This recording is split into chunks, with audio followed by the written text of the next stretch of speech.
Hola, buenos días. Bueno, empezamos ya si queréis. ¿Sí? Vale. Yo solamente voy a decir un par de cositas que tienen que ver un poco con cómo se va a desarrollar el acto. Ante todo quería dar las... ¿No se oye? ¿No se oye? Uf, vale. Vale. Ante todo, dar las gracias a la librería Primado por acogernos tan generosamente y en un horario tan intempestivo como las 12 del mediodía, donde hay tantas cosas que hacer en un fin de semana.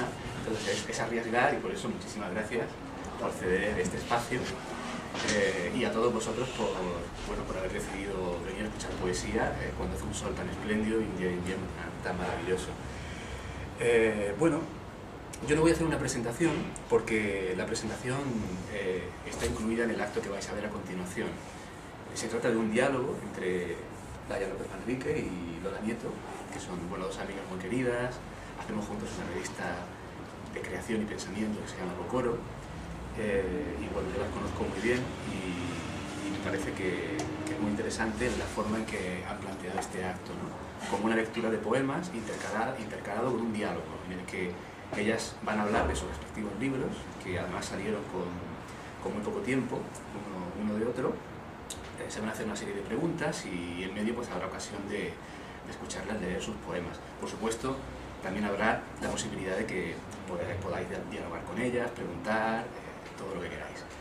Luego, ¿qué poder decir como pequeño hilo de sugerencia con respecto a sus dos escrituras? Es muy difícil, ¿no? Porque a mí me cuesta mucho despegarme realmente de ellas, porque venimos trabajando desde hace ya 3 años y riéndonos mucho cada vez más, además, eso hay que decirlo. Pero son dos escrituras muy distintas, pero las dos para mí actúan como goznes, ¿no? Son dos goznes, son dos espacios de transición, son dos huellas que son un indicio para una escritura por venir también, ¿no? Son dos voces que se están haciendo y están naciendo y están abriendo posibilidades que son excusas también para encuentros como el que hoy tenemos aquí. Y nada más, simplemente os dejo con ellas. Gracias.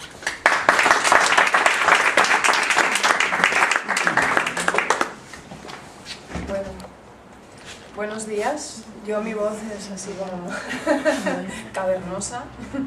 Intentaré proyectarla a lo máximo. Gracias por invitarnos y gracias por venir a escuchar poesía un sábado por la mañana, ¿no?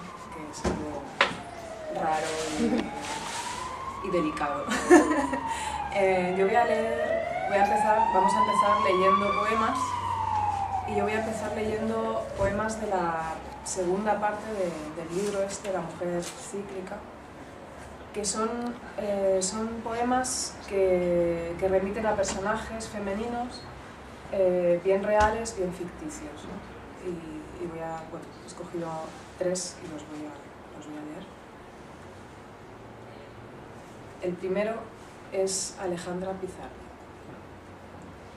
Y si el fondo no existe y en su lugar una trampilla morosamente perforada parpadea. Elizabeth Bowler. Sostenida como un cuerpo en la revelación de su faro, dijo que el silencio es una casa llena de ratas. Revelación, casa de ratas, silencio.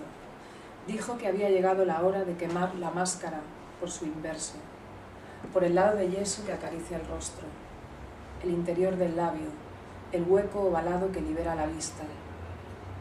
Dijo que acallar el pequeño silabeo dorsal era el inicio, una forma de inacabar. Tengo hambre, tengo sueño, tengo frío, mi cuerpo es aposición y gruñe entre 2 comas. Estoy, presencia pura, no pertenezco al mundo. Que acallar a la mujer, a la niña, al hijo y subir a la tierra, de nuevo desnuda. Ser una corteza, hacerse piel neutra o escucha, arañar a la madre.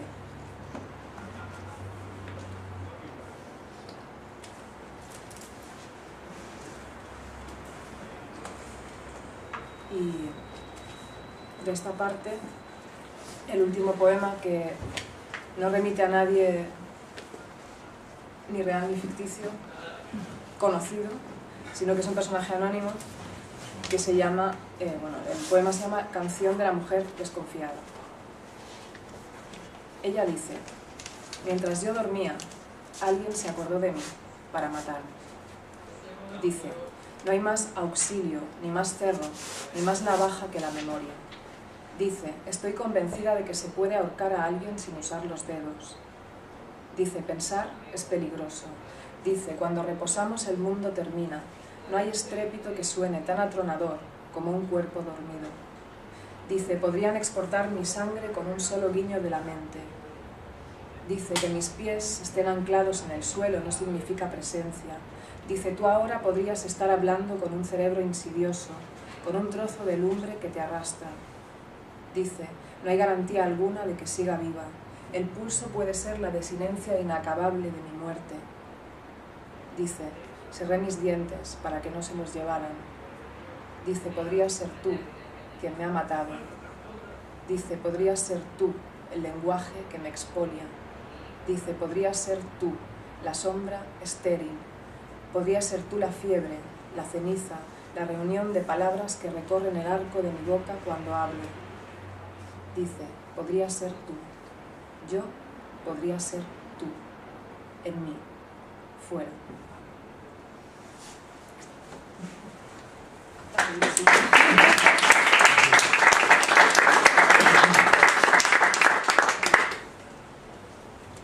Bueno, pues... Vale, ahora ataco yo. Bueno, gracias por venir, lo que ha dicho Laia y lo que ha dicho también Antonio.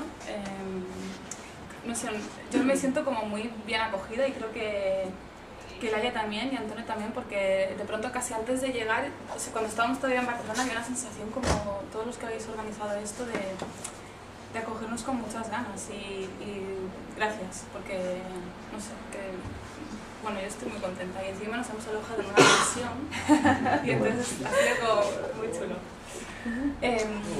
Yo voy a seguir, o sea, voy a leer también, voy a leer algunos poemas de Alambres, que es este libro de aquí, en realidad el único que he escrito y que salió publicado el año pasado en realidad ya.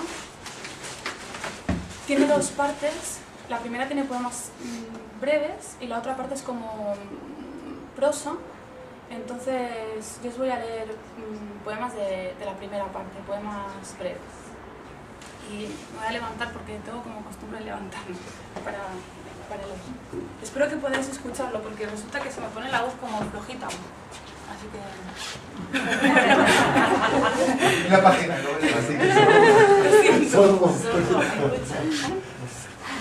Bueno, veréis que hay un personaje que es Perséfone, que no es la Perséfone exactamente del mito, que va un poco pasando por todas estas estampas o poemas, así que, bueno, la vais a encontrar ahí.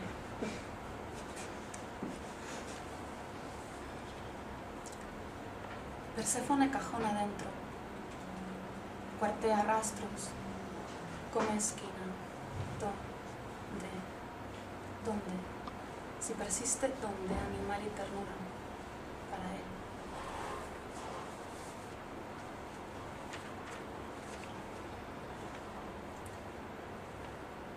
Oblicua y persiana, aclimatando ombligojo a la torcedura del cajón. Perséfone saliva a tierra, minucia, que a borbotones.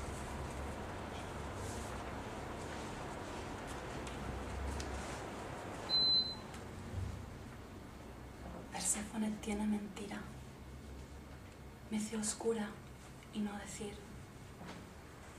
Arranca, lenta, trocito, rodilla, supura y late.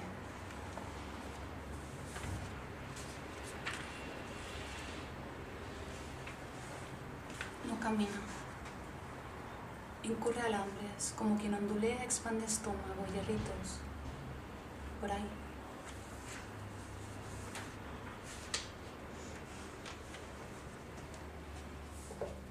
Imaginaría que ve, a veces Oye, ve, si arruguitas adentro, cráneo se arruga y empieza como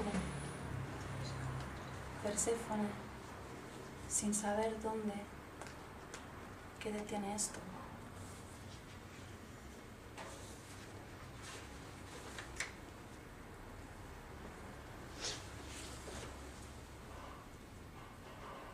Ciñe, tijera al dorso, abierta y metal, Perséfone, espinita curva por frío, pero gusta. Porque si no, ¿de qué?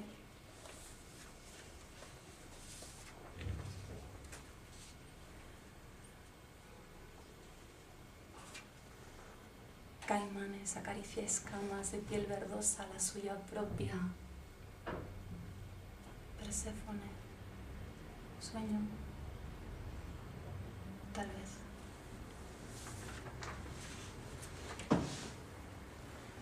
Para ser árbol, que ser árbol quisiera, aquieta intestino y purpurina de su frente.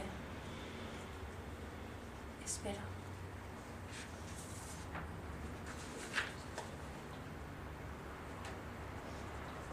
Tortugas. Marrón y coágulo desciende. Perséfone mira al niño a trocitos muriendo de sí. Oh, tan fácil, niño medusa, como sacarte fue seguir.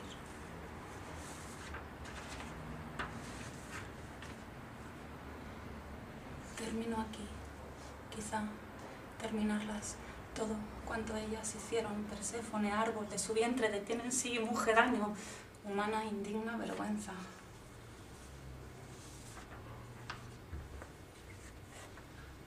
Mira. Y no se atreve. ¿Qué es salir? Recupera postura anterior. Animalito, bicho, bola, Perséfone, ovillo, aguanta miedo. ¿Qué es salir?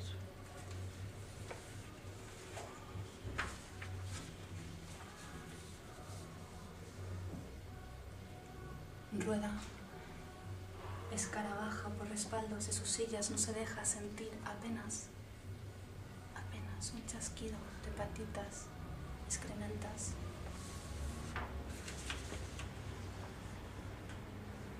Salta, salta, vuelve, patita fina que ondulea, hebilla del zapato y calcetines con ribete o bordadura, saltarina del salto a cuerda espirálica salta, tan pequeña como agarradura canta, perlimpimpinada por no romperse en pedacitos tristes.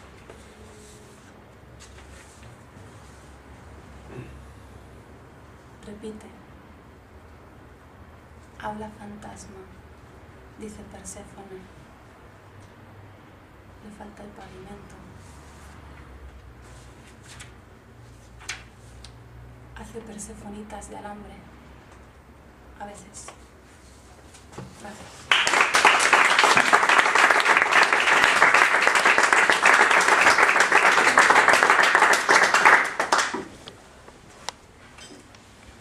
Continúo leyendo. Un poema en prosa un poco largo que se llama Como si. Y lleva una cita de Ana Akhmatova, que es: y esto puede describirlo, y yo le dije, puedo. Puedes describir, puedes dar cuenta de la plenitud y también del vacío. El vacío es una caja. Ahí vives a veces como si no tuvieras cuerpo. Puedes vivir así, pequeña y ficticia para los otros, deforestada, recogida, semejante a una lombriz, o una lombriz, ya sin semejanza. Anélido, animal de los anillos, línea que se repliega, línea que contiene el círculo, círculo que arrastra la línea. Si nada fuera imagen o palabra, tendrías sombra, aquí, caída a tus pies. ¿Tendrías pies acaso? Dijiste. En la casa había una herida abierta, un surtidor. De allí recogí las palabras para hacer más visible la grieta que me funda. El lenguaje no era un cuerpo, sino una llamada, y yo escuchaba las voces indistintas que confluían en un solo sonido. Lo que sea la poesía ya lo he olvidado. Hace tiempo era una forma de nombrar el mundo. de reconstruir la presencia y el gesto con una escápula punzante. Ahora, probablemente sea algo así, como una entraña. Cuando escribo, tengo miedo. ¿Es eso cierto? No. Escribir es levantar una casa, una techumbre. Tengo miedo del pálpito íntimo, salvaje, de la vida. Cierro la persiana para escribir. Cierro el aire. Quien escribe apostado contra una ventana corre el peligro de quedar atrapado por una visión. Tal vez por el deseo de tener esa visión, escribe. Enlazar. Echar un lazo a lo que hace amagos de huir por su cuenta. Así paso los días, dejando que el margen crezca hasta ahogarme, por el solo placer de escribirlo después. Escribir la soga, enlazarla al cuello, suspenderme de las vigas sin grito, apenas el cloqueo de las cuerdas apretadas. Ruido de chatarra, de camino al silencio. Comprender la voz y no lo que se escribe, el temblor de la voz contra el cristal, su arañazo incólume, como el sonido de una copa que se quiebra. Y así, hacer más espesa la noche, sondear la luz y salpicar de angustia el camino a casa. Eras mujer y hablaste siempre semejanzas. Ahora solo quieres ser la lombriz. Tal vez, quieres la lombriz, quieres ser, y a veces también quieres decir las semejanzas, porque a tu pesar, no puedes escapar de su murmullo. La voluntad de abandonar las imágenes sucede porque ya no tienes el mundo ante los ojos. No el mundo prístino, lavado, ni siquiera el mundo lodoso, pero una vez lo tuviste y lo recuerdas. Entonces es memoria, lo que urdes cuando escribes. Tus ojos ahora ven memoria. El goteo de lo que escribes es memoria. En el sueño ocurrió que alguien dijo de ti: las ideas le crecen hacia atrás, como si a sus espaldas alguien estirase con fuerza de una cuerda. Se trata de un pulso. Eso quiere decir abandonar las imágenes a través de las imágenes. Eso quiere decir no tener el mundo ante los ojos. Eso quiere decir el vacío, la hora del lobo, de Jean de Matelot, la disposición a la pérdida.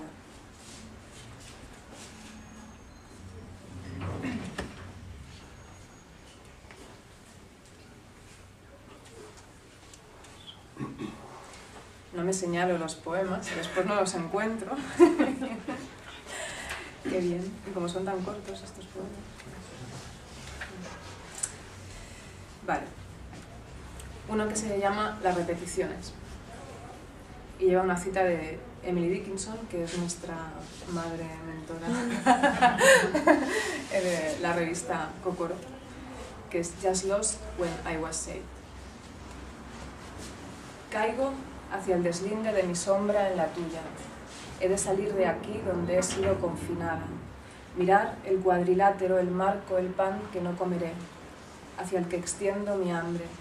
Tú, donación, error de mi vida, mi deseo negado, reincido. Eres la multiplicación de un cuerpo de la infancia. En ti coinciden los ángulos, las quiebras, el derrame que retuve no sin dolor, no sin rabia. Aconteces en cada tramo, en cada córnea no avisada. Años luz se vuelve a formar la cinta que envuelve en ti el trazo de la herida aterrada en mi ingle. ¿Por qué preguntar? ¿Por qué escribir? ¿Por qué no volver a esconder en un pomo rojo las pulsaciones? Lanzarlas sobre ti como un mugido, reborde, pespunte, desprovista de todo rostro, y en todos los rostros acudes a encontrarme en tu cuerpo de mujer frágil, apaisada, atis e irana, beduinas, excavación de agua y rótula, aire comprimido en una mano que se cierra. Y termino aquí con...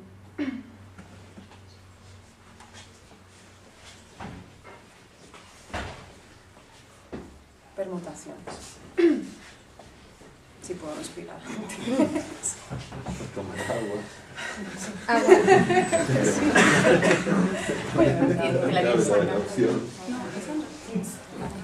Si me ahogo, ¿Quieres? ya será una muerte histérica, ¿no? Sería genial.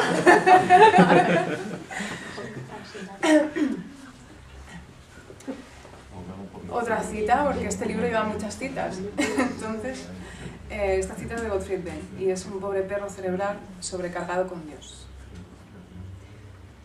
Digo palabras: res, ave, gato, zarzal, floración, infancia, recoger moras, pincharse los dedos, sangre, rueca, tela de araña. La loca de la casa, voces que son nido en los altillos. La loca de la casa, si se enciende 2 veces la luz sabré que Dios existe. Si mi útero roza la sábana sabré que Dios existe. Si Dios existe sabré. Un haz de voces rojas contra el cuarto. ¿Existe Dios? Digo palabras. Soy niña, 2 niñas, me pincho los dedos. No hay ergo que interfiera en esta frase. La casa en la loca. Voces, útero, floración de su casa en la cabeza goteante. Puntea la casa, la sangre, puntean los dedos. Ave res, Dios zarzal, sangre. El gato roza la rueca. Desde el altillo vocea la luz.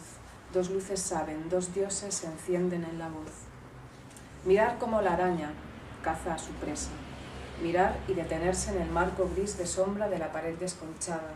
Desconchar a la araña en la pared, a la niña. Voy hacia ti para salvarte.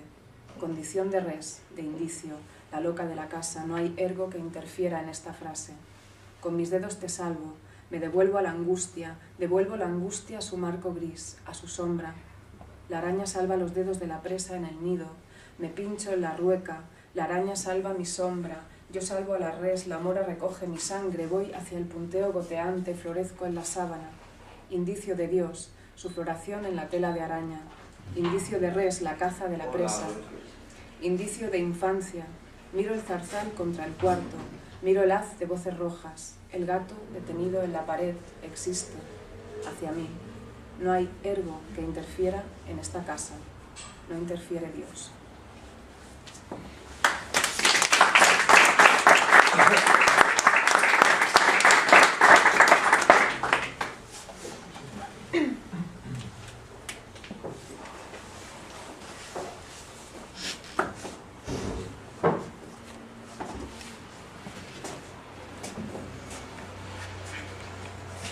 Voy a seguir también con poemas de la primera parte, así que siguen siendo como esas pequeñas estampas que ya había leído antes, pero otras.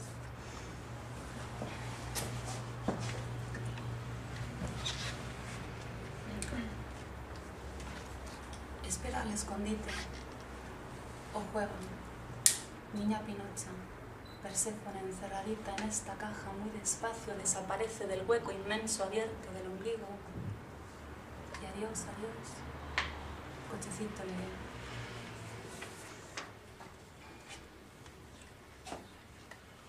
Perséfone ocarina, desde la internadura del cajón, conjuro de música que haga para llamarte. ¿Oyes?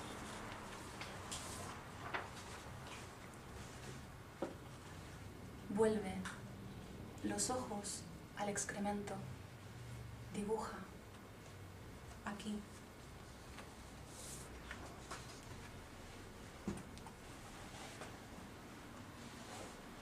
Colgada de la boca, saliva y entramada, péndula, pendularia, tendrá acurrucaditos los ojos.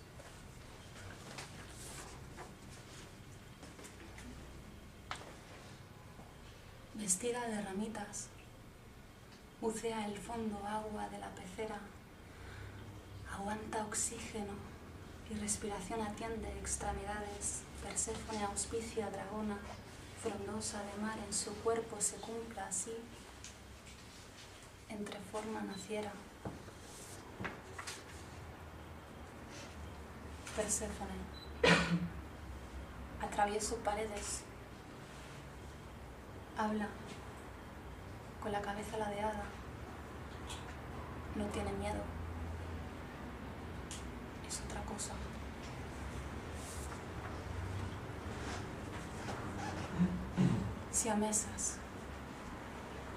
Siamesas la rodilla para hincártela y seguir.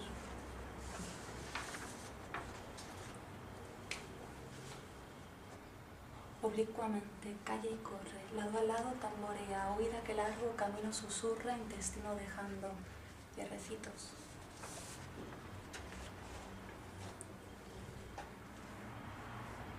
deslizando de arriba abajo, afuera, adentro, delante, atrás. Luciérnagas, venid. Canta.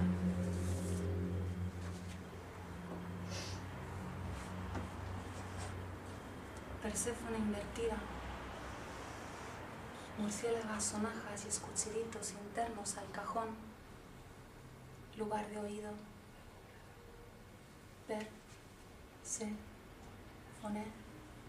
Persefonando.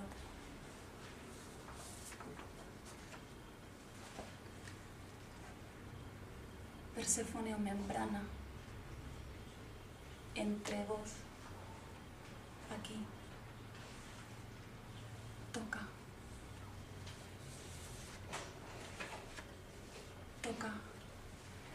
Piensa, toca es pensar antes de que hablaras. No es pensar sino tactizo, nos toca, dice, extiende, aunque.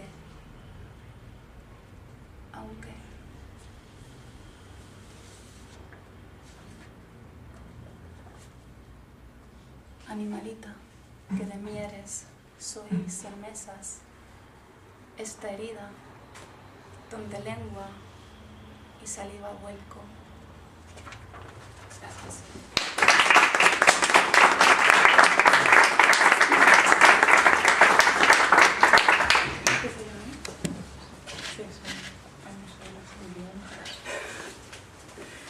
Bueno, ahora lo que vamos a hacer es un poco, os vamos a contar qué nos parece el libro de la otra, desde un punto de vista obviamente subjetivo, porque no hay otra manera de abordarlo, así que yo os voy a comentar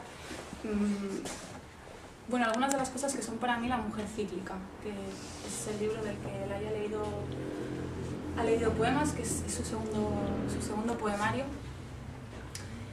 Para mí, cuando yo leí La mujer cíclica, pensé, y cuando he vuelto a leerlos, me siguen viniendo imágenes de dos referencias en realidad que son cinematográficas. Y alguna vez ya te lo he comentado a ti. La primera de ellas es un capítulo de una serie de anime, de dibujos animados japonesa, que en realidad están basados en un cómic.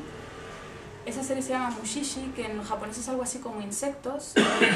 Todas las historias están enhebradas por un personaje que va en busca de personas que han sufrido algún tipo de contagio por estos insectos. Estos insectos que no son tales, son una especie como de forma de vida anterior incluso a la diferenciación entre animales, plantas, a esa clasificación. Es como si los mushis contuvieran en sí una forma de vida pura y anterior a la separación de las formas, o algo así se deja intuir en el cómic y también en la serie de dibujos que, como os digo, se inspiró 100%, porque los capítulos son prácticamente llevados a dibujos animados, los planos que se siguen en el cómic. Uno de esos capítulos se llama Un mar de tinta, y este personaje que va recorriendo Japón o algún territorio parecido, montañoso, pueblos aislados, llega de pronto a una casa donde vive una chica que ha nacido con el estigma color tinta. Y el estigma color tinta es que ella nació con una mancha en el tobillo de color negra, como la tinta. Ella siempre ha estado como... Esa pierna, digamos que no le ha acabado de funcionar bien, no podía correr cuando era pequeña como otros niños, y es porque en ese espacio de su cuerpo se alojaban unos insectos que en realidad lo que hacían era tomar su cuerpo para poder sobrevivir.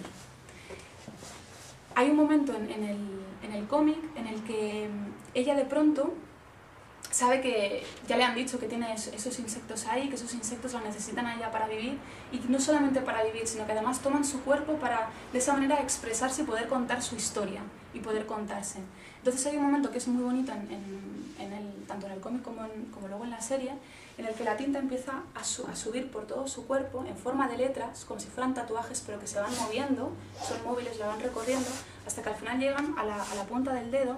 Ella tiene un papel y sencillamente hace así, de modo que ya las letras quedan impresas en el papel. Y esa historia que se va contando es la de esos seres que la han ocupado. A mí, ¿por qué me recuerda a La mujer cíclica? Porque claro, yo cuando vi eso pensé, hay un momento en el que quizá nos podemos preguntar quién escribe ahí, ¿no? ¿Escribe la chica? ¿Escriben los mushi, los insectos? o escriben de alguna manera los dos a la vez. ¿De quién es la historia que se está contando ahí? ¿De los insectos que han ocupado su cuerpo y que la necesitan para vivir? ¿O también de algún modo ya ella misma, cuyo cuerpo ya también ha entrado a formar parte de ellos, ¿no? Hay una especie como de simbiosis muy particular, y ese acto de escritura a mí me parece un acto de escritura metafóricamente paralelo al que Laia sigue en La mujer cíclica, porque de algún modo es como si se dejara ocupar por el enigma de color tinta, que sería un poco como todas esas lecturas que casi además sin controlarlo de pronto nos ocupan, se alojan en nuestro cuerpo, y aunque no quieras, son lecturas que de algún modo te han cambiado no solamente la manera ya de seguir leyendo, sino la manera también incluso de seguir viviendo, sobre todo. Entonces yo creo que hay una especie como de dejar que la tinta recorra el cuerpo y eso plasmarlo. Y entonces ahí hay una intersección muy interesante para mí, que es ese punto, esa sutura, desde donde tú, que ya no eres solamente tú, escribes. La otra analogía que a mí también me vino enseguida fue un cortometraje de Maya Deren, que me parece que es del año 43, que se llama Meshes of the Afternoon. Entonces ahí hay un personaje femenino, una mujer, que está en una calle, empieza a caminar y ve a lo lejos una especie de fantasma, un ser que va cubierto con una túnica negra, no se puede ver la cara, y en todo caso a la mujer le causa mucha atracción ese personaje, y quiere atraparlo para ver quién es. No lo consigue porque el personaje desaparece, ella no sabe dónde ha ido, pero deja una flor en el suelo, que ella recoge, entonces entra en una casa que hay al lado, y a partir de que entra en la casa y se duerme, esa pequeña escena que os acabo de decir, de intentar atrapar al fantasma, no conseguirlo, encontrar la flor y entrar en la casa, se va repitiendo en bucle. Hasta que al final se sugiere que ese personaje protagonista, que como va entrando sucesivamente, se repite en bucle, pero al mismo tiempo hay un momento en el que ella misma se ve durmiendo. Y hay varios yoes de ella viéndose dormir. Al final lo que sucede es que en uno de estos sueños ella consigue ver la cara del fantasma que ha entrado en la casa, y la cara del fantasma es un espejo. No tiene cara, es un espejo. Es una túnica negra con un espejo. Luego de eso, es una lógica muy poética también la que se sigue. Por eso, igual, el argumento lo voy contando como se podría explicar que es un poema, ¿no? Es decir, con una lógica muy onírica o irracional. Luego de eso se ve a la mujer finalmente durmiendo, después de que haya visto al fantasma, y hay una serie de cristales a su alrededor. Y no se sabe muy bien si sigue durmiendo o si acaso incluso habrá muerto. Si ha muerto, en todo caso para mí, también es una muerte simbólica, porque de algún modo es como, o al menos así lo interpreto yo, igual Maya Deren, la directora, quería expresar otra cosa, pero para mí es un poco la muerte, digamos, del yo individual, de la identidad en cuanto a un individuo cerrado, autónomo, que es la identidad tal como nosotros la conocemos todavía, aunque intentemos muchas veces deconstruirla, ¿no? Y precisamente en ese cortometraje yo creo que se intenta eso, a través de esos personajes que se ven a sí mismos y que finalmente aparentemente mueren, y alrededor hay cristales, espejos, como si el yo individual se hubiera diluido en una serie de materiales que lo único que son capaces es de reflejar, porque al final es cierto que la construcción de uno quizá es ese multirreflejo constante, y quizá nosotros podríamos funcionar como un espejo, seguramente también caleidoscópico, ¿no? Porque no somos un único espejo. Eso a mí también me recuerda mucho a La mujer cíclica, porque yo creo que también hay una voluntad de deshacer la identidad, precisamente cuestionando qué es al final la identidad, y quizá la identidad es ese reconocimiento de todas esas voces que están dentro, o que de algún modo han funcionado también como reflejos absorbidos. Entonces, a partir de estas dos analogías que no sé, que a mí siempre me vienen cuando leo La mujer cíclica, yo lo que te quería preguntar es ¿cómo esta voluntad de incluso encontrar una voz neutra, porque... Espera, que tengo la chuletilla. Ahí, que he hecho los deberes... Muy bien. por ejemplo, o sea, tomo versos, ¿vale? De poemas. Dices, por ejemplo, estoy viviendo una vida que no me pertenece. Estoy en un cuerpo que podría desdoblarse. Otro verso distinto, otro más. Ahora me veo así, un muelle, una bisagra. O la vida es esta intersección. O también hacerse piel neutra o escucha.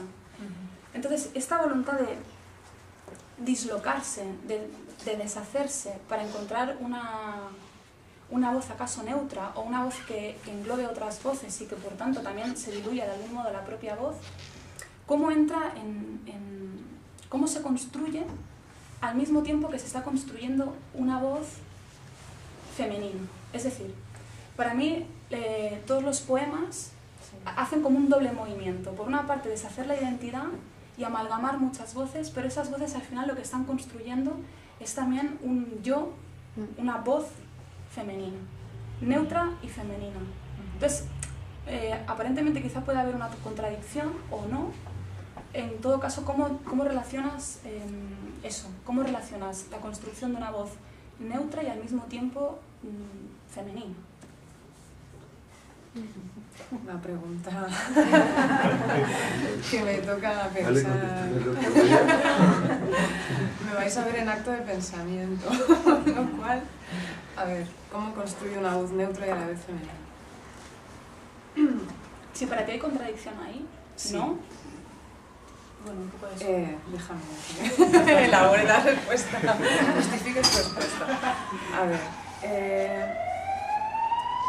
bueno, puedo empezar como respondiendo a por qué he querido construir una voz femenina, ¿no? Y después cómo eso entra en contacto contradictorio a veces y a veces no con una voz neutra, ¿no? Realmente de lo que se trata para mí o la intención del libro era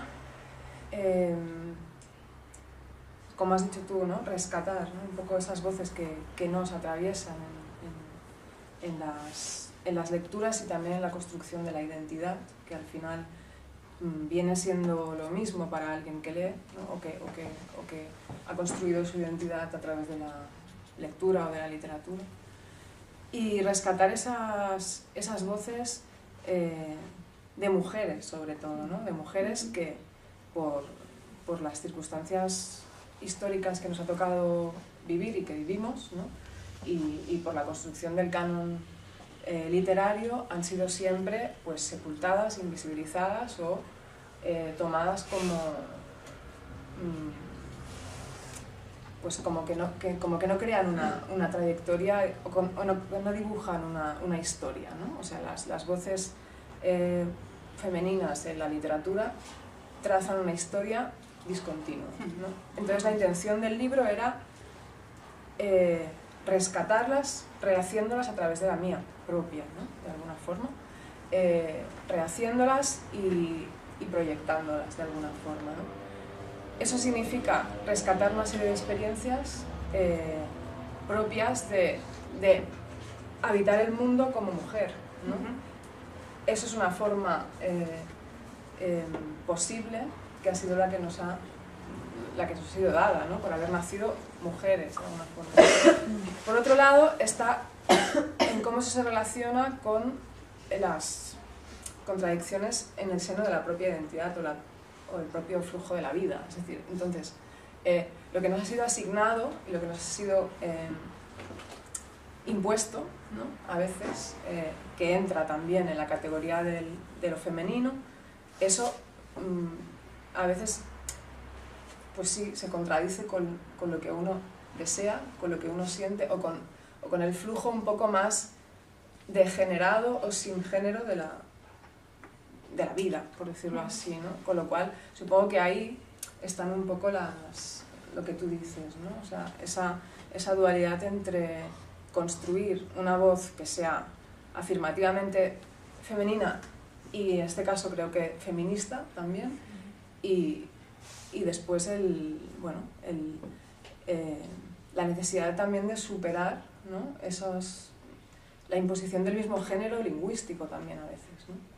Y la búsqueda de otras formas posibles de relacionarse con el lenguaje, si es que eso es posible. Igual va por ahí la cosa, pero no sé.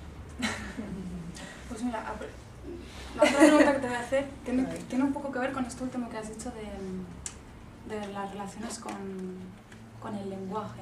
Sí. Porque hay un poema que se llama Permutaciones, que forma parte de otro poema, bueno, Sí. ¿no? Como de un poema que está formado por diversas partes.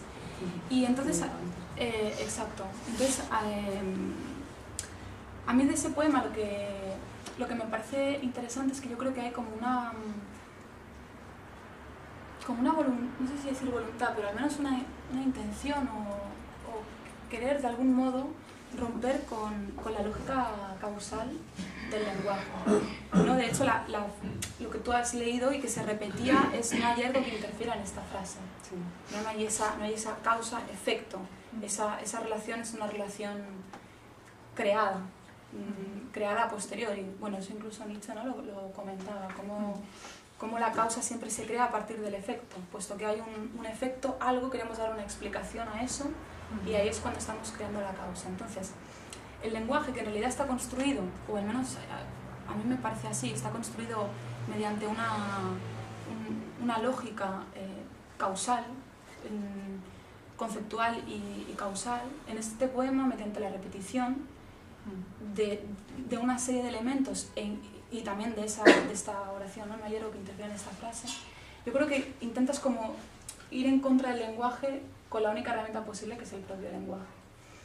Y entonces lo que te quería preguntar, y por eso te digo que estaba unido a esto que tú comentabas, ¿no? La relación con el lenguaje, es si para ti escribir poesía o cualquier cosa que escribas, ¿no? El hecho de ponerte a escribir, siempre hay en el fondo alguna relación con eso, intentar ir en contra del lenguaje con el propio lenguaje, si crees que es posible, si en ese sentido o sea, ¿dónde se ubica ahí la poesía? ¿Qué puede conseguir ahí el lenguaje poético? ¿Y de qué modo? Y no sé, ¿cómo tú estás ahí con eso? Yo creo que, bueno, no sé, yo creo que estoy ahí en un pulso, o sea, en tensión. Porque hay, bueno, no sé, creo que se percibe en ese poema y se percibe en otros también, ¿no? Que hay como una voluntad de pensar qué es el lenguaje poético desde dentro, y eso significa tener que utilizarlo con todos los sesgos y las marcas que a veces eso que conlleva, ¿no? O sea, que con lo bueno y con lo malo, ¿no? Un poco de la propia del propio lenguaje, ¿no? Del propio lenguaje poético. Entonces, no sé si no tengo una respuesta exacta para nada, pero sí que sé que mi relación con el lenguaje poético es de tensión, más bien. O sea, es como de estar un poco a la defensiva, ¿no?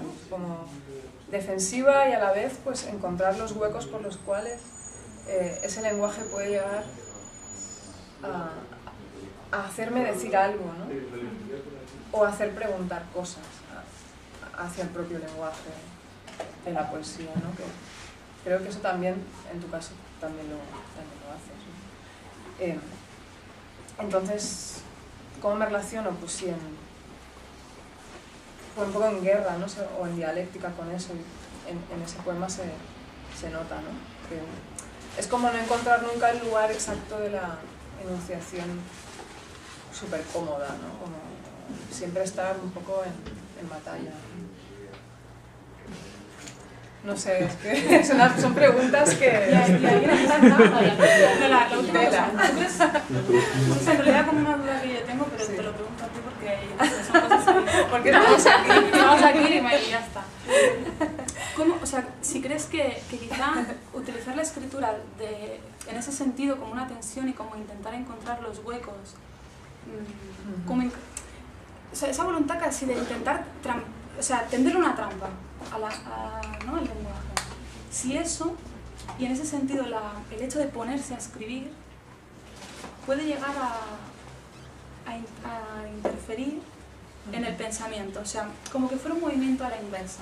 En lugar de pensar y escribir, cómo buscar esos recovecos en la escritura pueden ser un proceso que lo que haga es, mediante la propia práctica de la escritura, acabar revertiendo en dislocar lo que piensas o lo que podías haber llegado a pensar, como si fuera un movimiento inverso.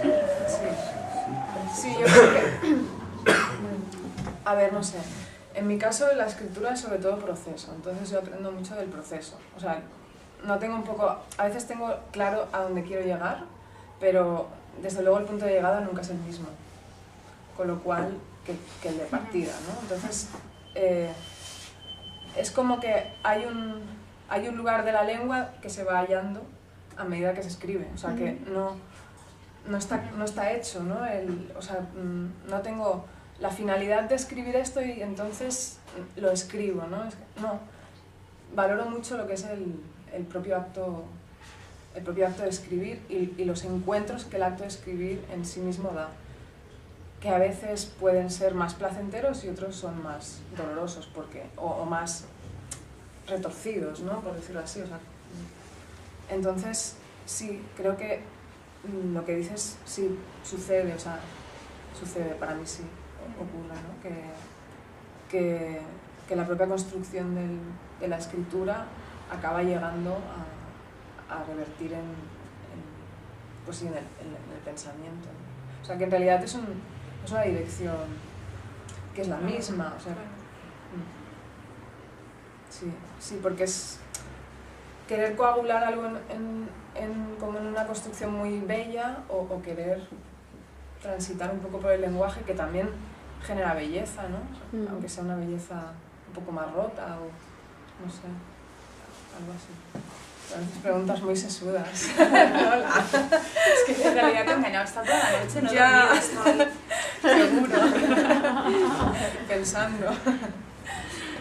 Bueno, pues yo te puedo hacer más, pero si quieres igual. Para luego si queréis vosotros. No, porque ahí, si no ya sería. puede llegar a ser muy pesada. Vale.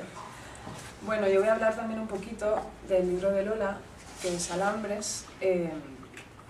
Es un libro que, bueno, con el que, bueno, tuvimos una relación especial porque lo leímos en diferentes escrituras, ¿no? Desde una escritura más inicial hasta la elaboración definitiva. Entonces ya conocía el texto desde hacía tiempo antes de que se publicara. Y bueno, es un texto que en realidad me parece que es un libro muy distinto a muchas cosas que leemos habitualmente o que hemos leído, ¿no? Que se enuncia desde un lugar de la lengua, ya digo, no sé, un poco muy desplazado, ¿no? Y un lugar también muy niño, ¿no? O sea, es como un habla que pretende recuperar un poco el lenguaje o la visión del mundo de la infancia, y la visión de la infancia también en cuanto a las infinitas posibilidades de jugar con el pequeño mundo que el niño construye a su alrededor. En este caso lo que hace Lola es jugar con la lengua, ¿no? Con el lenguaje poético, tal y como ella lo deconstruye, ¿no? Lo construye a la vez y lo vuelve a rehacer, ¿no? Como una especie de un niño o una niña que juega en la playa con un montoncito de arena, ¿no? Y va creando diferentes figuras. Entonces, bueno, yo en mi mapa mental pues había apuntado algunas palabras que son como puntos de entrada claves para este libro, para Alambres, ¿no? Había notado, pues esto, juego, bifurcación, ¿no? Porque es un libro que se construye en dos partes bifurcadas que a la vez se vuelven a reunir después, ¿no? Habla fantasma, que también aparece en uno de los poemas, tacto, tactísonos, que también ha leído ella el poema al que se refiere eso, caja, ¿no? Que es una de las... pues eso, el libro en sí puede ser entendido como una caja a través de una pequeña ranura podemos observar los movimientos de ese personaje que es Perséfone, ¿no? Que como ella ha dicho antes, Perséfone no es el personaje, no intenta rescatar el mito clásico de Perséfone, sino que le da una entidad totalmente propia, ¿no? Y ahora te preguntaré un poquito sobre el tema también, para que lo expliques. Bien, entonces, un poco como pequeñas claves de entrada podrían ser estas palabras, ¿no? Por un lado el tema del juego, como he dicho, por otro lado la bifurcación y la dualidad, ¿no? El libro, del mismo modo que el mío que ha presentado Lola, tiene dos partes. La primera parte son poemas breves, ¿no? Poemas cortitos que son los que ella, algunos de los que ha leído, que también responden un poco a esa lógica del alambre, ¿no? de la cosa finísima y sutil, ¿no? Que sin embargo va filtrando, ¿no? y se va infiltrando de manera fuerte. Y después la segunda parte son una serie de prosas sostenidas por un ritmo poético, ¿no? De repeticiones y de diferenciación dentro de la propia repetición de algunos motivos o estancias, ¿no? Entonces, creo que leerás algún poema de la segunda parte, lo leeré yo. Vale, lo leeré yo. Entonces veréis un poco cómo funcionan. Pero esas dos partes están, aunque aparentemente distintas en cuanto a su propia construcción lingüística, ¿no? y formal, están solidariamente, digamos, reunidas, ¿no? O sea, digamos que el libro tiene como una especie de lógica de la repetición y diferencia, ¿no? O sea, el libro se repite, se dice dos veces en la primera parte y en la segunda, de dos maneras completamente distintas, ¿no? Y cuando se lee y se articula un poco una visión más completa, se percibe, ¿no? que esas dos partes están fuertemente trabadas, ¿no? Y rigurosamente incluso. Entonces, ¿qué más te iba a comentar sobre el libro? Es que hemos hablado tantas veces que ya estoy así como haciendo un batiburrillo de ideas, pero más que nada es como una invitación a que vosotros después podáis leerlo y hacerlo vuestro, ¿no? También. ¿Qué más? El tema del habla fantasma, ¿no? Que va también ligado con eso que digo, o sea, con el hecho de que las dos partes del libro parece que se hablen entre sí, ¿no? Y de una manera, pues, ¿por qué fantasma? Porque una es un espejo un poco más vaporoso de la otra, ¿no? Una especie de, pues eso, ¿no? De espectros que se miran y parece que están mirando para dos sitios opuestos, pero en realidad se están mirando entre sí, ¿no? Dicho esto, vale. Te quiero hacer algunas preguntas también, capciosas, que también las tengo apuntadas. Te quería preguntar, sí, bueno, para que lo explicaras, ¿no? ¿De qué modo eliges ese personaje que tiene una carga? El otro día justo estuvimos hablando del tema porque sobre un libro de Louise Gluck que nos presentaron, el personaje de Perséfone, ¿no? Que es este personaje que actúa un poco como bisagra entre dos mundos, ¿no? que está entre el mundo exterior y el mundo interior, el inframundo y el mundo superior, digamos. ¿Cómo lo has elegido? ¿Por qué? Y qué significa un poco en tu libro, para diferenciarlo de otras lecturas posibles del mito, ¿no?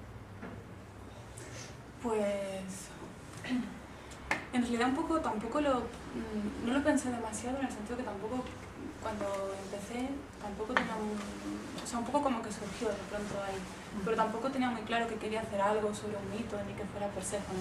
Lo que pasa es que yo creo que quizá una serie de cosas que yo quería explicar, de algún modo Perséfone, o la Perséfone que que yo intenté construir se podía adaptar a eso.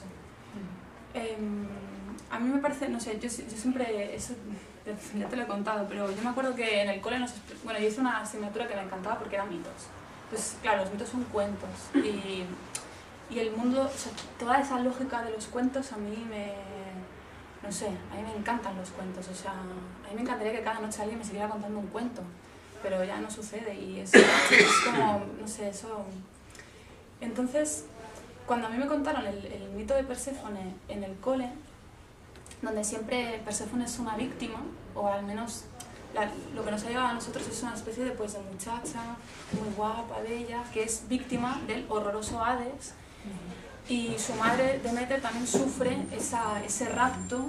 Entonces hay una relación ahí entre madre e hija completamente truncada, dolorosa, etc. Y yo lo que pasa es que siempre he sido una niña muy obediente, entonces no la pregunté, pero yo para mí pensé, pero vamos a ver, si a Perséfone la raptan, y entonces llega el Hades, y el dios del infierno la empieza a tratar súper bien, ¿vale? Que le miente, ¿no? Porque le da ahí la granada esa y... Pero luego a partir de ahí, ella es reina de ese lugar, y puede hacer lo que quiere, y pues tú mueres, pues tú no, o sea, ella hace lo que quiere allí. Y cuando vuelve a la Tierra es hija de Demeter, o sea, es decir, está tutelada. Mientras que en realidad en el Hades, yo creo que el dios Hades, o al menos esa fue la historia que yo me monté de pequeña, a mí me parecía que le daba como mucha más libertad que la madre. Porque como pues él estaba también ahí, pues tú también, pues ella un poco igual, pues ahora yo quiero que tú te mueras, pues ahora no sé qué. Entonces ella tenía una libertad que a mí me parece que en la Tierra arriba no tenía. Y entonces ese aspecto me parecía como muy interesante. Como crear un espacio para hacer lo que tú quieras. Que es un espacio del juego también. Sí. Cuando tú juegas, ¿no? Yo recuerdo cuando era pequeña y jugaba, pues hacía lo que, pues te haces lo que quieres, porque es tu espacio de libertad. Y puedes ser el personaje que quieras, puedes incluso estar jugando con personajes que te estás inventando, porque estás tú solo. Yo estaba sola siempre jugando, pero en realidad me montaba ahí muchas, o sea, no sé, que de pronto dejaba de estar sola. Entonces yo creo que ahí Perséfone en ese sentido era como, no sé, como un personaje que me daba mucha curiosidad y ver cómo en realidad no estaba tan mal ahí abajo. Sí, sí, sí.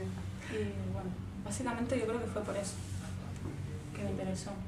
Luego además de pronto pensé, mira, Perséfone, que claro, de hecho la etimología del nombre no se sabe muy bien de dónde viene, porque Perséfone precisamente porque era un personaje que habitaba los dos mundos y que estaba la mitad del tiempo en el Hades, era un personaje que nunca... los griegos muchas veces la llamaban Coré, que Coré en griego significa muchacha, porque nombrar algo que venía del Hades era como que podía ser un mal presagio. Entonces, en general, decían la Coré, la muchacha, cuando hablaban de esa diosa. No llegaban nunca extrañamente se le llamaba Perséfone. Y el caso es que igualmente no sabía muy bien de dónde viene la etimología de Perséfone, pero yo de pronto dije, me la inventé completamente, dije, claro, per se, uno mismo, foné, la fonía, quien por sí misma quien por sí mismo se nombra. Sí. Y entonces ahí todavía me pareció que me podía dar más juego a eso de jugar, nombrar, crear lo que yo quiera, pequeños mundos un poco a mi rollo, y en los que cuando tú estás creando te estás también de algún modo nombrando, de manera muy variable, porque Perséfone un poco es lo que le da la gana, por eso es la que a sí misma se nombra tantas veces como quiera y de los modos que haya la apetezca. Sí, sí.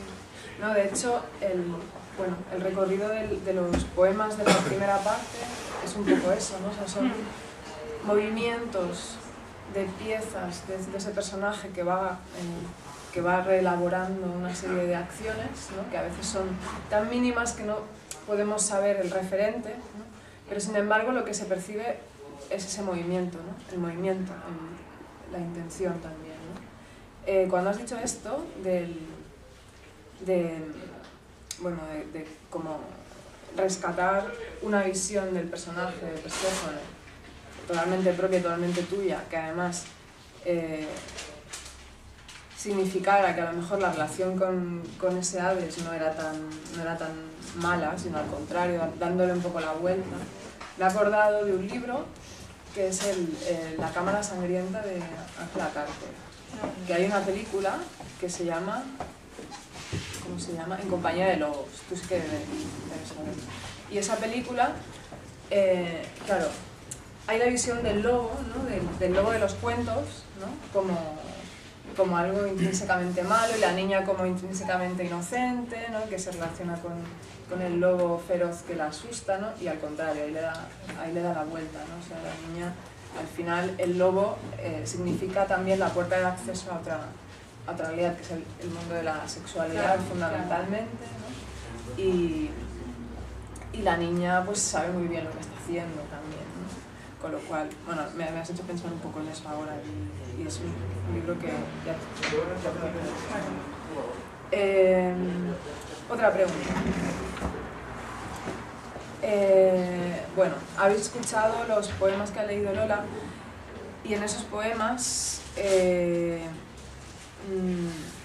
lo que percute, digamos, un poco de manera, porque resuena como de manera muy propia. El fondo no existe, y en su lugar una trampilla, morosamente perforada, parpadea. Elizabeth Gobler. Sostenida como un cuerpo en la revelación de su faro, dijo que el silencio es una casa llena de ratas. Revelación, casa de ratas, silencio.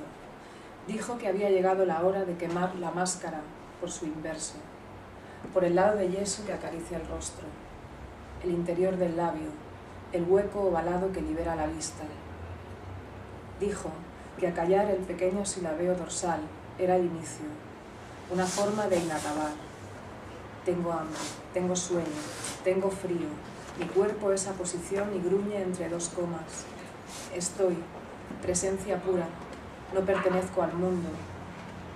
Que acallar a la mujer, a la niña, al hijo y subir a la tierra, de nuevo desnuda. Ser una corteza, hacerse piel neutra o escucha, arañar a la madre.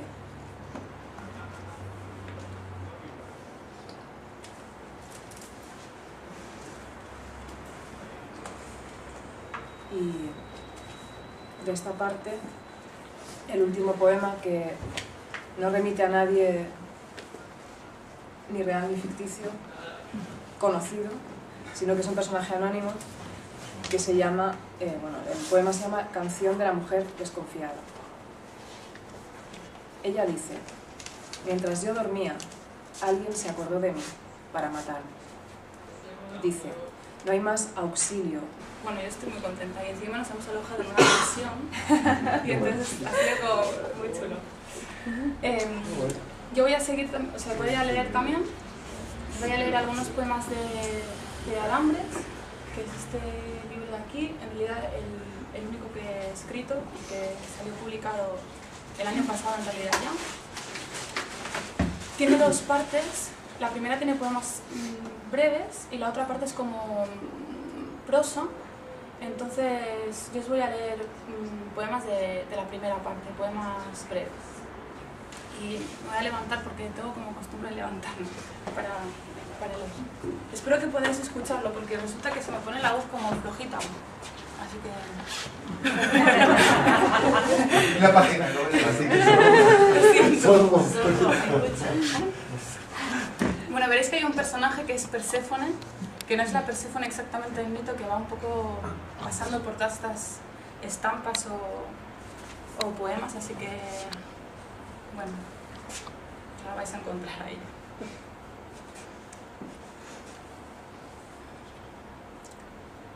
Perséfone cajón adentro, cuartea rastros, come esquina, ¿dónde? Si persiste, ¿dónde? Animal y ternura para él.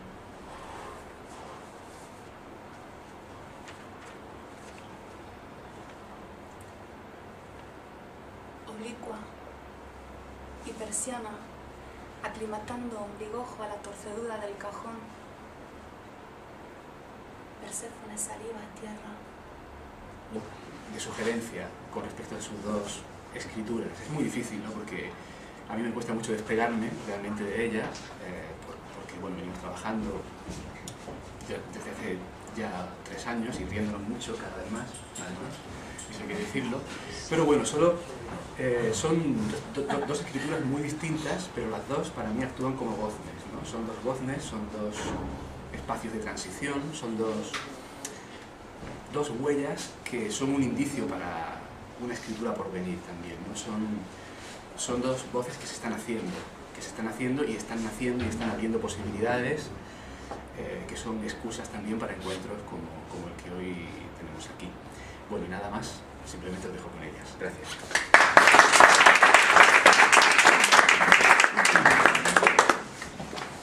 Bueno, buenos días. Mi voz es así como cavernosa. Intentaré proyectarla lo máximo.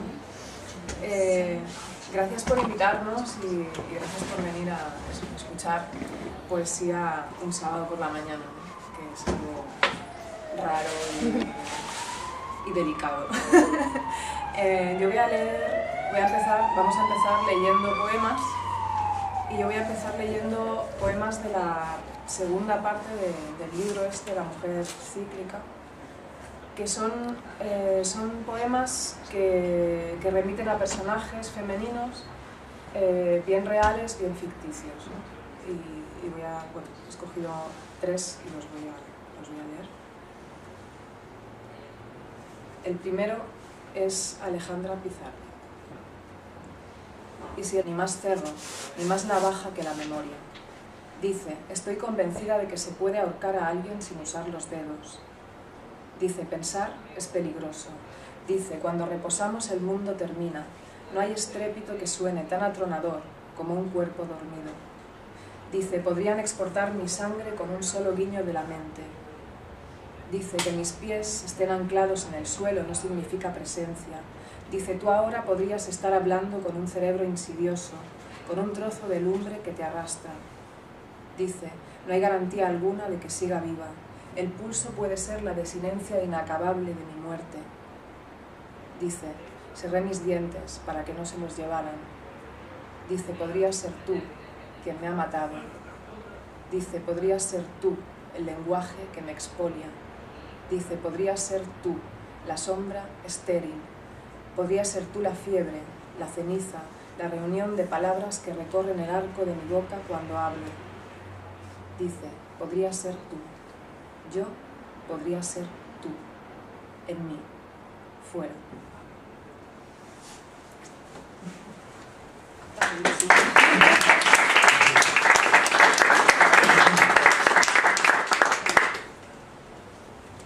Bueno, pues, vale, ahora ataco yo. Bueno, gracias por venir, lo que ha dicho Laia y lo que ha dicho también Antonio. No sé, yo me siento como muy bien acogida y creo que Laia también y Antonio también, porque de pronto casi antes de llegar, o sea, cuando estábamos todavía en Barcelona, había una sensación como todos los que habéis organizado esto de acogernos con muchas ganas y gracias, porque no sé,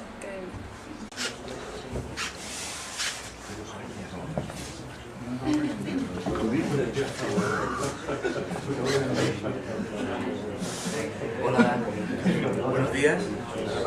Bueno, empezamos ya si queréis. ¿Sí? Vale. Yo solamente voy a decir un par de cositas que tienen que ver un poco con cómo se va a desarrollar el acto. Ante todo quería darlas... ¿No se oye? ¿No se oye? Uf, vale. Vale. Ante todo, dar las gracias a la librería Primado por acogernos tan generosamente y en un horario tan intempestivo como las 12 del mediodía, donde hay tantas cosas que hacer en un fin de semana. Entonces es arriesgar y por eso muchísimas gracias por ceder este espacio. Y a todos vosotros por haber decidido venir a escuchar poesía cuando hace un sol tan espléndido y un día de invierno tan maravilloso. Yo no voy a hacer una presentación porque la presentación está incluida en el acto que vais a ver a continuación. Se trata de un diálogo entre Laia López Manrique y Lola Nieto, que son dos amigas muy queridas. Hacemos juntos una revista de creación y pensamiento que se llama Bocoro. Yo las conozco muy bien y me parece que es muy interesante la forma en que han planteado este acto, ¿no? Como una lectura de poemas intercalado con un diálogo en el que ellas van a hablar de sus respectivos libros, que además salieron con con muy poco tiempo, uno de otro. Se van a hacer una serie de preguntas y en medio pues habrá ocasión de escucharlas leer sus poemas. Por supuesto, también habrá la posibilidad de que podáis dialogar con ellas, preguntar, todo lo que queráis. Luego, bueno, ¿qué podéis decir como pequeño hilo